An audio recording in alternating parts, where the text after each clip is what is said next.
Atop a six-story building in a bustling city, there sat an ordinary rooftop with a small chipped garden gnome named Garamond. This gnome, if you squinted, might have looked perfectly normal, but in his ceramic mind, he was on a heroic mission. He believed he was the only line of defense between the city and the relentless onslaught of pigeons. Each day, from dawn until dusk, he'd stand at the rooftop's edge with his plastic fork, repurposed as a mighty spear, scanning the skies for any hints of rogue feathers. He'd overheard legends, well, fragments of them, from the building superintendent reading an old book about ancient battles. Gehrman gleaned all the strategic know-how he could from these second-hand tales. He was certain that the pigeons were cunning, that they planned to overrun the city, starting right there on his rooftop. While passers-by in the street below might occasionally see a flash of red from his painted cap, they had no idea that a self-appointed guardian was taking up arms in their name. But Gehrman was determined to protect them, whether they realized it or not. His fortress was, admittedly, a hodgepodge of random junk and half-baked ideas.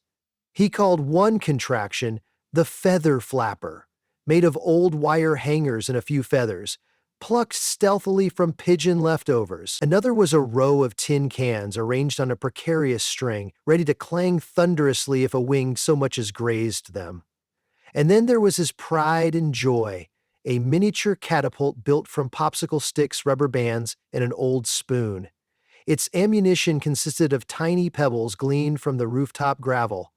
He liked to imagine it could launch boulders, but realistically, its small pebbles barely made a pigeon blink. Still, in his mind, everything was a piece of a grand defensive puzzle. He'd even assembled an improvised platoon of twig-armed mini scarecrows with bottle cap helmets, each stationed near a garden pot. Garamond would spend hours adjusting the angles of his traps, fiddling with the tension of the catapult's elastic, and checking the tripwires. He patterned his daily life after the strategies of epic generals whose names he never quite caught but that sounded impressive. "We must hold the line," he'd whisper to himself, imagining a glorious battlefield stirring beneath the city's very skyline. One bright morning, Garamond spotted his first real challenge. A plump pigeon calmly perched on the rim of a planter, eyeing a succulent as if it were prime real estate. Furious at such brazen infiltration, Garamond sprang into action. He hefted his plastic fork overhead, letting out a silent war cry. The pigeon merely tilted its head, unimpressed. Garamond scurried to his catapult, loaded a particularly round pebble, and let it fly. The shot whistled past the pigeon. It pinged off the planter, startling the bird into flight. Garamond decided this counted as a victory, even though he'd missed. But that success emboldened him. In the weeks that followed, he fine-tuned every trap, piling on new contraptions like a makeshift water barrage he dubbed the Wobbling Waterworks. He balanced gallon jugs precariously on the ledge, ready to drench any large flock that landed. That same day, a neighbor wandered out onto his own rooftop for a smoke and nearly dropped his cigarette when he saw what appeared to be a gnome rigging up contraptions. But the neighbor shrugged it off, assuming it was some art project left behind. Garamond, meanwhile, had no idea he'd even been observed. His mind was consumed by pigeon warfare and the urgent sense of duty that drove him onward. As the days passed, pigeons began testing Garamond's defenses with greater frequency. Some landed near the tin cans, only to flap away in a rattled panic when the clatter broke the silence. Others scouted the edges, bobbing their heads as if discussing infiltration strategies. Garamond felt both pride and trepidation. He realized that each time a trap was triggered, the pigeons learned something new. They might come back smarter, more determined. At night, while the city's lights danced on the horizon, he'd pace the rooftop, checking the tension in the catapult's rubber bands and rearranging his twig soldiers. He even set up shallow trays of water, hoping the pigeons might be deterred, but they enjoyed wading in them like miniature bird baths. Next, he tried throwing a few rubber snakes in the water to create fear, but the pigeons simply pecked at them curiously. Garamond couldn't help feeling a pang of frustration at how bizarre these feathery marauders were. He wondered if victory was slipping out of reach, especially when one bold pigeon actually landed on his shoulder once, causing him to topple over with indignity. But he refused to surrender, The rooftop was under his watch and he vowed it would not fall. A turning point arrived on a morning when at least 10 pigeons descended at once, cooing with a brazen air that sent Garamond's ceramic heart racing. He scrambled to tip the tin cans, unleashing a deafening clatter. A few pigeons flapped away, but others merely sidestepped or hopped on to the scarecrows. The catapult fired pebbles wildly, missing more often than hitting. The wobbling waterworks drenched 2 startled birds, but the rest continued pecking at rooftop crumbs.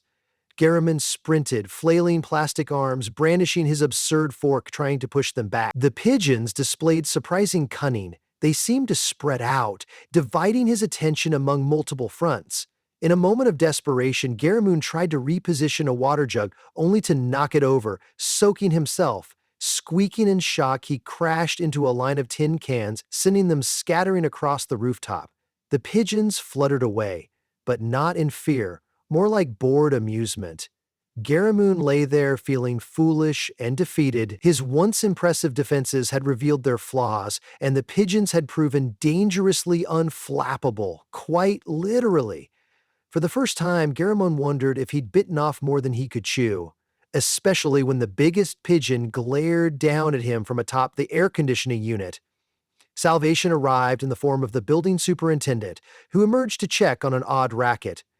He found Garamond sprawled amid tin cans and toppled water jugs, while pigeons flapped overhead. With a bemused shake of the head, the superintendent shooed the birds away, who took off in a fluttering rush. From Garamond's vantage point, it looked like the cavalry had arrived to finish off the invaders. He felt a surge of triumph, even if the superintendent had no idea that he'd just helped avert an invasion. The man picked up Garamond and inspected the battered figure. "You're in rough shape, buddy," he said softly. Carefully, he placed Garamond near a cluster of daisies on the cleaner side of the roof.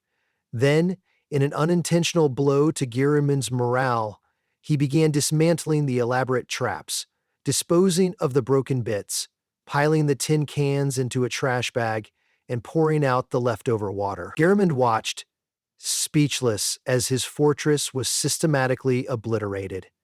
By the time the superintendent was done, Garamond's domain was almost unrecognizable. Just a few potted plants, a couple of daisies, and him.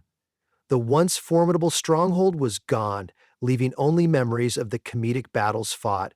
Surprisingly, Garamond soon noticed that the pigeons, traumatized by the noisy chaos, were wary about returning. They still circled overhead, but they rarely ventured onto the rooftop, as if suspecting more traps lurked beneath the new, tidy arrangement.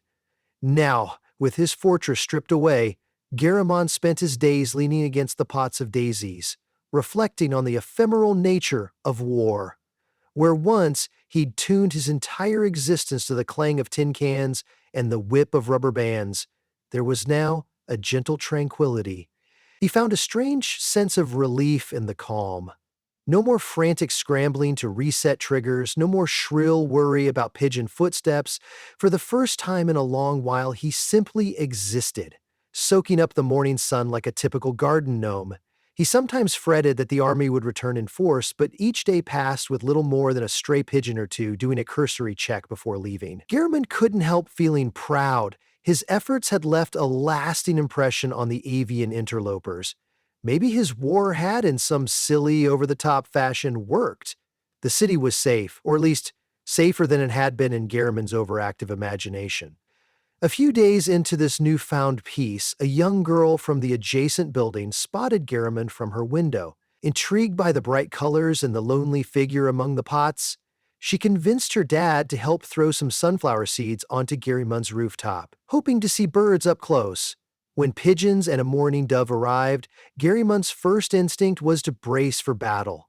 But he paused. These birds weren't acting like an invasion force. They were simply pecking kindly at seeds, providing genuine entertainment for the smiling child who waved from the other side. Garamond let the moment unfold without springing any traps. Granted, he had no traps left, but the principle was the same.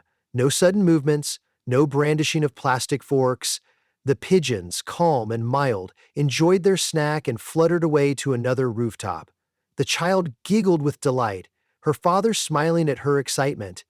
Watching them, Garamond felt a twinge of realization. Perhaps not every pigeon spelled doom, and perhaps a rooftop could be a place of harmony rather than a battlefield. He'd spent so long waging war on feathered intruders, yet here was a scene of harmless coexistence. It was unexpectedly heartwarming. In the following days, the girl repeated her visits, depositing seeds that brought a variety of birds, some tiny finches, a stray sparrow, and the occasional pigeon. Garamond remained watchful, but more curious than combative. He noticed how the birds often minded their own business, nibbling seeds before going about their day. If a stray pigeon pecked too aggressively, the others would flutter aside briefly, then resume their calm feeding. Garamond marveled at this mini society, governed by unspoken rules. He realized how his paranoia had painted all pigeons in the same villainous hue. How ironic that it took a child's innocent gesture to open his eyes. He no longer clutched his plastic fork. In fact, he tucked it in an old pot, letting it rest as a piece of his personal history. The city below continued its frantic pace cars, honking, vendors shouting, but up here, there was a pocket of relative peace. Garamond found himself enjoying the gentle swirl of the breeze, the hum of distant traffic, and the laughter of the girl who was delighted by pigeon antics. Each day, he grew more convinced that protecting the city didn't necessarily mean staging an all-out war.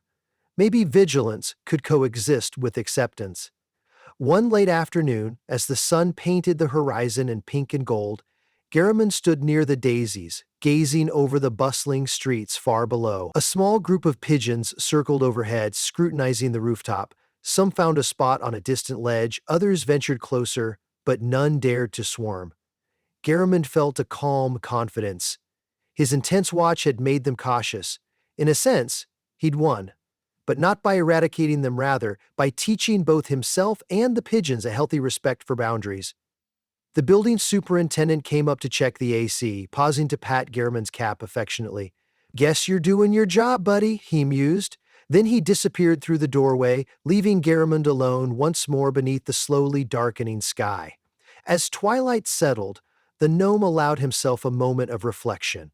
He remembered the clamor of tin cans, the fling of pebbles, the watery misfires. He thought of each improbable victory and clumsy defeat, all in the name of saving a city that never quite knew it needed saving. Yet he felt content, chipped red cap and all. Now his rooftop was a quieter place, offering him a front-row seat to a nightly spectacle of city lights. In his mind, Garamond was still a guardian ever watchful, but no longer at war, content to share the skyline with any bird that wished to join.